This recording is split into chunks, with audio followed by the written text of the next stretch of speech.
இப்போ வந்து நம்ம 7வது சம் பார்க்க போகிறோம். அதில் என்ன கொடுத்துருக்காங்கன்னா, ஒரு பெருக்குத்தொடர் வரிசையின் 8வது உறுப்பு 768 மற்றும் பொது விகிதம் 2 எனில் அதன் 10வது உறுப்பை காண்க அப்படின்னு சொல்லி கேட்டிருக்காங்க. அப்போ வந்து 8வது உறுப்பு வந்து 768ன்னு கொடுத்துருக்காங்க. அப்போ வந்து T8 = 768.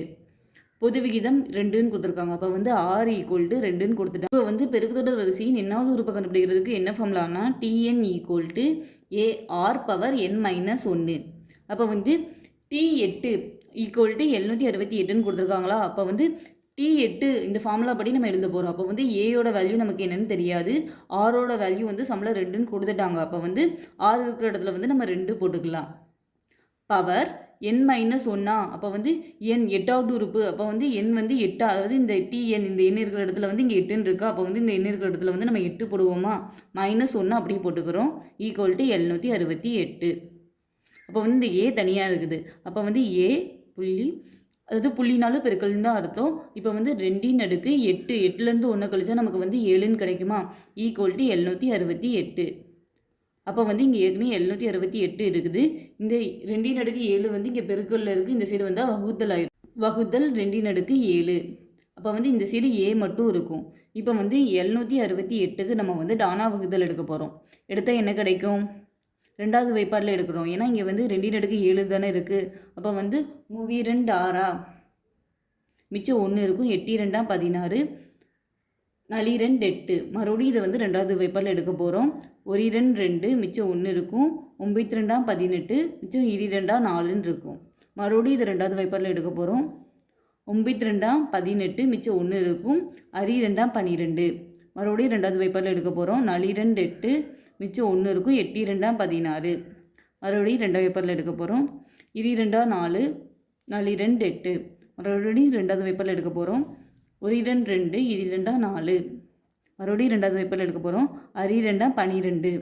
அதுக்கப்புறம் வந்து 6ல் வந்து 3வது வைப்பாடு இருக்கா, 3 2 6 அப்படின்னு எடுத்துருக்கோம். அடுத்தது வந்து மறுபடியும் ஒரு வாட்டி 2 இருக்கா, 1 2 2. அப்போ வந்து எத்தனை வாட்டி 2 இருக்குன்னு பார்ப்போம்.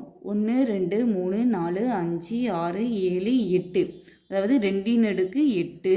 அதுக்கப்புறம் ஒரே ஒரு வாட்டி வந்து 3 இருக்குது. அப்போ வந்து × 3. இங்கே வகுத்தல் என்ன இருக்குன்னா 2 அடுக்கு 7 இருக்குது. இப்போ வந்து 768க்கு தான் நம்ம வந்து அதில் எத்தனை வாட்டி 2, அதுக்கப்புறம் ஒரே ஒரு வாட்டி 3 இருக்குது. அதை நம்ம வந்து எடுத்து எழுதியிருக்கோம். இங்கே வந்து = இந்த சைடு வந்து ஏ இருக்குது. இப்போ வந்து இதையும் வகுத்தா வந்து இங்கே வந்து 8 வாட்டி 2 இருக்குது. இங்கே வந்து 7 வாட்டி 2 இருக்குது. அப்போ வந்து இதில் ஒரே ஒரு வாட்டி 2 மட்டும் மிச்சம் வரும். அப்போ வந்து மிச்சம் என்ன இருக்கும், 2 அடுக்கு 1 × 3. 2 அடுக்கு 1ன்னா 2 தானே, × 3. அப்போ வந்து A = 3 6ன்னு நமக்கு கிடச்சிருமா.